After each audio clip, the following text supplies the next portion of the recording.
When we age and we become an adult, who we are and what we project to the world usually is manifestation of the conditioning of that child within. So my behavior or your behavior as an adult usually is influenced by the kind of child that you're carrying within you.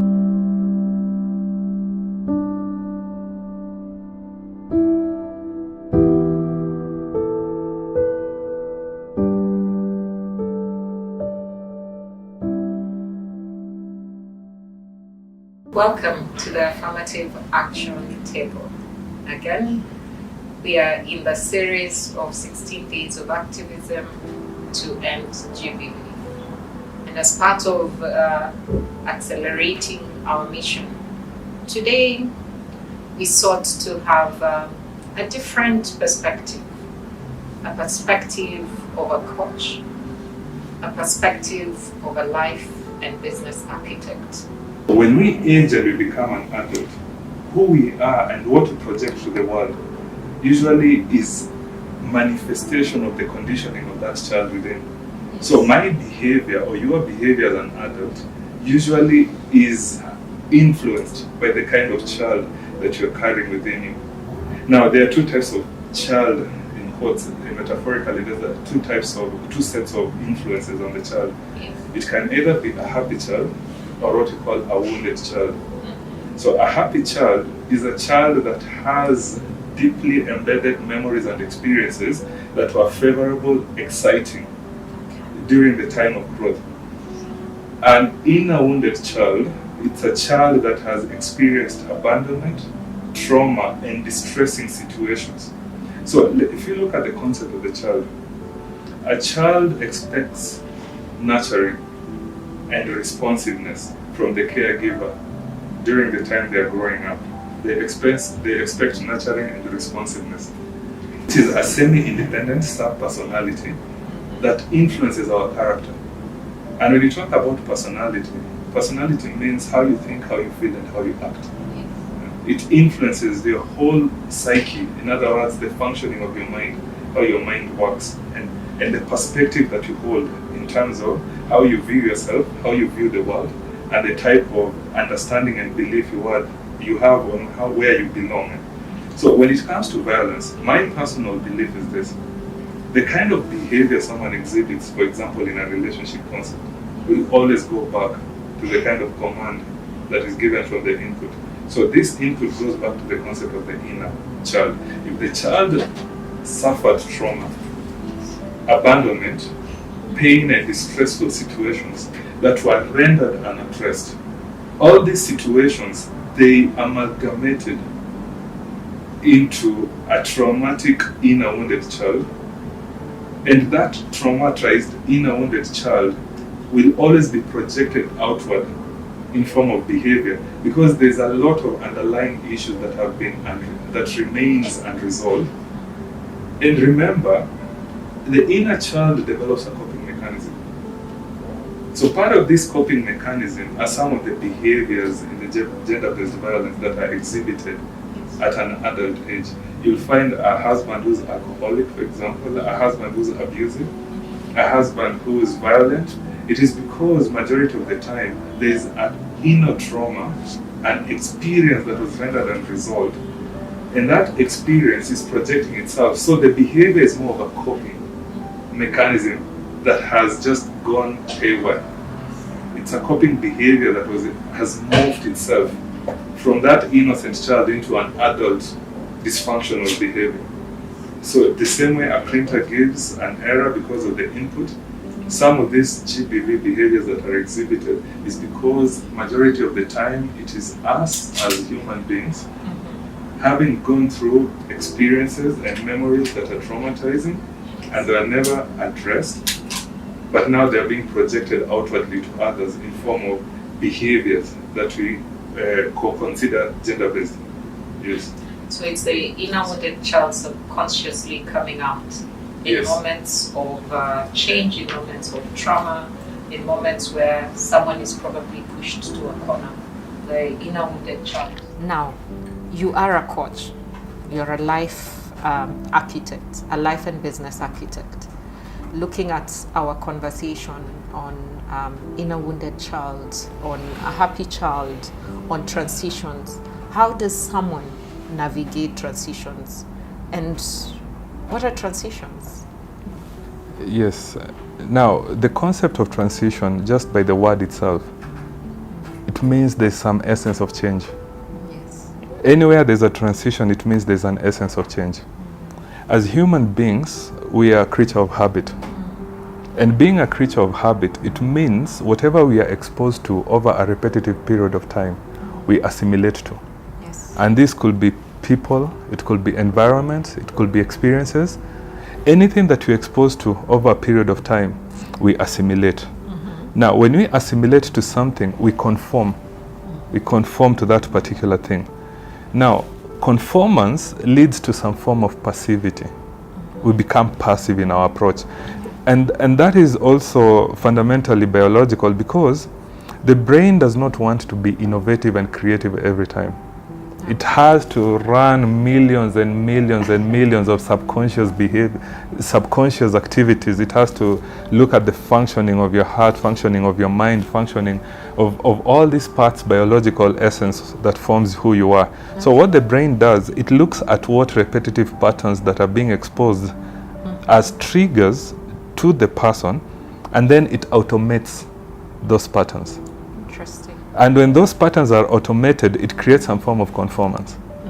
So when there's conformance, it means there's an established way of doing things. Yes. And where there's an established way of doing things, repetition is the fundamental presence. Now, when change comes in, it introduces a variance within the norm. Yes. Now, what does that mean? It introduces some secondary output within the normal way of doing things. So it is disrupting that already established order. Yes. And that is why we become very resistant to change. Because now your brain or your mind understands there's some new changes that are coming in, and this will create disruptions in the established way Yes. of doing things. So the whole essence of transition, it means introduction of a variance within the normal way of doing things. It means bringing in something that is foreign to an established pattern. So there's a sequential pattern in place, but now there's a disorder coming in. And that disorder is disrupting the whole thing. Yes. So transition, you need to look at it in two perspectives. Yes. Is it positive or is it negative? Okay. So if the transition is positive, it means it was expected, it was designed, and it was planned, it was prepared for. If the transition is negative, it was unexpected, unintended, undesigned, unplanned for. So the whole essence of concept of transition, it means change introduced within sequential pattern that is already pre-established and was conformed to. Yes. Yes. Now, in looking at navigating difficult transitions, and even in what you have just said, any small transition can be either negative or positive. Yes. When we look at trauma and the conversation we are having about GBV, and generally in life, a lot of that change is negative transition. How does one navigate through this difficult transition, especially when we look at the power of decision making? How do they work around that? When we look at, because we know any minor decisions can have an effect. And we have discussed a bit on the butterfly effect. Any minor decisions can have consequential changes. What is the type of transitions and the characteristics that we can be able to be on the lookout as we navigate through very difficult transitions? Yes. So the first thing to look at is what type of transition are you facing? Is it a positive or a negative? Yes. So when it is negative, it means it's chaotic. So this introduces the whole essence of chaos. Yes. Chaos means lack of order. There's a disorder that is coming into place. Now, what is the characteristics, or what are the characteristics of transition? Yes. Number one, it is the unpredictability nature of that particular transition. It becomes difficult to understand and very unpredictable because of the dynamic nature of the transition. Now, this is caused because of many things that are happening simultaneously, and when they come into contact, they're creating new sets of influences. So the first thing to understand for you to navigate transition is looking at the unpredictability and understanding it will be unpredictable, it will be difficult to interpret, and it is dynamic in nature. The second thing, in transitions, there's what we call fractality. And fractality means there's an never-ending patterns of things that are happening. Where there's a transition that is unexpected, the things are happening continuous. It's almost like a never-ending pattern. Yes. That is what we consider as fractality. Now, transition also has the impact of the butterfly effect. Now, the butterfly effect during a transition process, it is very important, and I repeat this, it is fundamentally important to understand the power of your decisions. Okay. Because the power of your decisions. The power yes. of my decisions. Yes. Because if it is an unplanned transition, it means it's chaotic. So there's a battle between logic and emotion. So that means during that particular transition, emotions are overwhelming the logic. Yes. But at the same time, you have to make choices. What is the choice? It's a decision amongst many. So during that time when you're making choices, you have to consider the butterfly effect of your choices. Now, the concept of butterfly effect, it means very, very minor decisions can have consequential impact. Yes, so navigating transition is understanding the characteristic of that transition, primarily the unpredictability nature, the fractal nature of never-ending patterns, the butterfly impact of the decision, the butterfly effect impact of the decisions you're making. But also transition is a movement between order and disorder. Yes. It's a juxtaposing between order and disorder. There are elements of order, but immediately you could find yourself going into a disorder. Yes, so navigating transition, specifically when it is unplanned, it is important to understand it will be unpredictable, it will be fractal in nature, there'll be order and disorder, but there's a lot of precedence that should be given to your decisions and the impact, consequential impact of those decisions. Great. In giving us information on actually the power of decisions, and you say it's very important for me or for our viewers to really understand the power of decisions. And you have kept on saying while you're navigating transitions, it's always a congruence between order and disorder. Yes. And you brought out something and said at that point, while you're in that state of order, disorder, emotions seem to empower logic. Can you give us the emotional reactions, the emotional impact of a transition? Because this is a new set of influences. What are these emotional reactions, emotional impact of transition that we must be very aware of in order for us to manage these difficult transitions? Okay. So there, first of all, I'll cater to the guaranteed in life is change, and we age. Every day we are a day older. Yes. Yes, so change is guaranteed. So at certain point we are going to hit certain milestones. And those milestones might trigger some form of reaction. Yes. For example, a transition in life is midlife crisis. It's a midlife crisis, and a midlife crisis is a state of heightened awakening. Yes. Whereby it is internally triggered. Your mind has this mechanism where it's almost like a self-performance evaluation. It does a comparative analysis between the ideal self. In other words, there's a version of you that has been playing within the mind as part of the story of who you are supposed to become at a certain milestone age, and then there's the current self, who you are in the present. Yes. So that kind of comparative analysis internally, where there's a discrepancy within yourself, that can trigger a transition in terms of midlife crisis, a heightened sense of awakening. Yes. But in gender-based angle, transition can be contingent. Yes. It can be contingent situations that were never planned for, but they are life transforming. It could be unfortunate situation of rape. Yes. That's a contingent situation. It could be a separation caused based on violence. Yes. As I always say, during coaching processes, at a personal level, no one walks into a wedding expecting a divorce. No. So at a relational level, that's a transition. At a contingent level, we never leave the house expecting something negative to happen to us. No. So some of those things can happen. Now, irrespective of the type of transition out of the 4 categories, Yes. there is a common pattern in terms of emotional reaction. So the first reaction in any transition, specifically where it is chaotic, it is the shock element of the transition. Yes. This is a sense of disbelief. Yeah. This is happening. So once we hit the shock stage, it goes to the denial phase.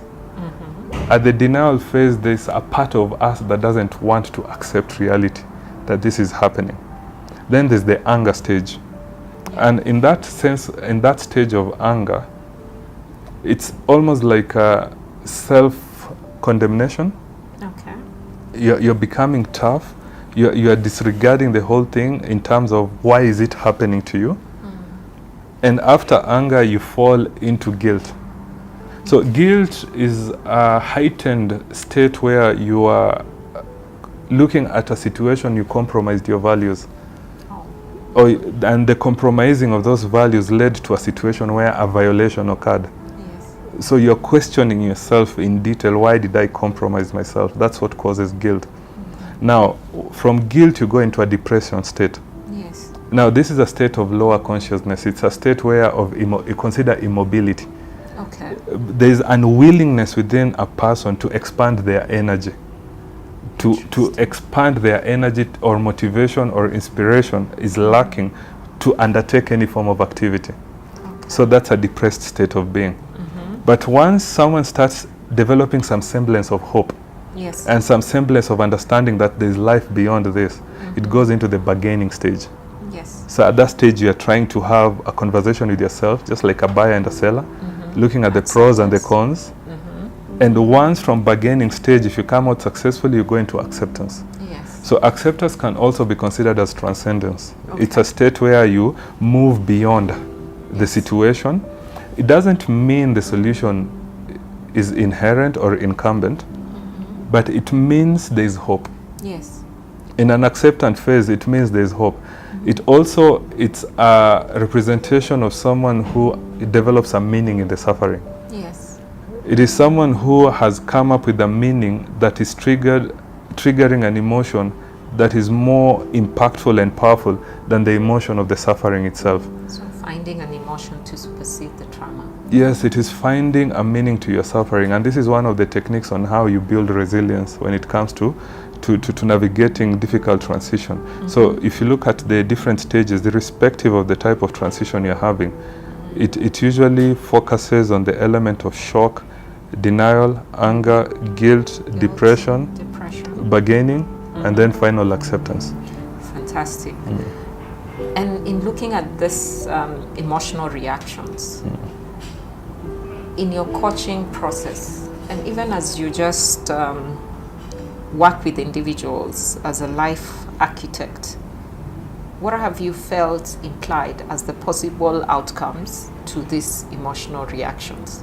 Have you seen some of them go to extreme measures, and what are these outcomes that you have either caught them, captured them, and now redirected, or just seen through your coaching process? Yes.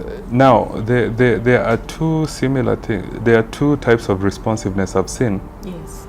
When someone is not able to catch their emotions and to mitigate them at an earlier stage, it usually falls into a self-sabotage pattern. Okay.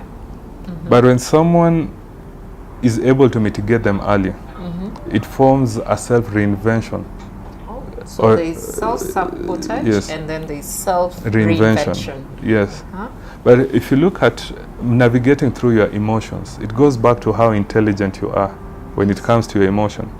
Now, emotional intelligence, by simple definition, it's the battle between your emotion and logic for the control of your behavior. So it's the battle between your emotion and your logic for the control of your behavior. Now, if you look at how a human body works, Yes. we have the nervous system. Yes. We have the central nervous system in the head, we have the peripheral nervous system in our body. Yes. So the environment, being a system, and you are operating within an environment, the environment is supposed to give us triggers. Triggers are things that are happening around us. So these triggers create some sense of information, which is passed in form of electrical signals into our brain. So when information goes into our brain, it hits the emotional center first, Yes. before it hits the logical center. So if someone is not emotionally intelligent and they get certain sense of trigger or information from the external environment, and biologically it hits the emotional center, that creates some form of responsive behavior with minimal logical input. So it's important for us to have emotional intelligence. Yes, and when you act without emotion, that's where self-sabotage comes in. Okay. When you act without logic, Yes. that's where self-sabotage comes in. Yes, there's a battle between reaction and responsiveness. Okay. So reaction is when you get information and automatically your body kicks into action. And then you try to apply logic after, Yes. when the action has already taken place. Now, when you have heightened sense of emotional intelligence, it means you're able to pacify your mind, irrespective of the information that came in, to just give enough room for the logic to contribute. So it's a complementarity, the behavior that you're going to exhibit, it's a complementarity between the emotion and the logical. Yes. So those two play in tandem to determine the kind of reaction you're going to have in terms of your behavior. So what usually happens, what I've seen in the coaching process, someone is either at a heightened or an elevated state of emotional intelligence, where both minds are complementing each other and they're able to pick transitions quickly, and they're able to navigate and leverage on both minds to come up with responsive solutions. But if someone who doesn't have that ability, Yes. now they go into reactive solutions, which creates the type of reactive behavior of self-sabotage. And all this is determinant on how well you are informed, because your brain is designed to use information that is stored. Fantastic.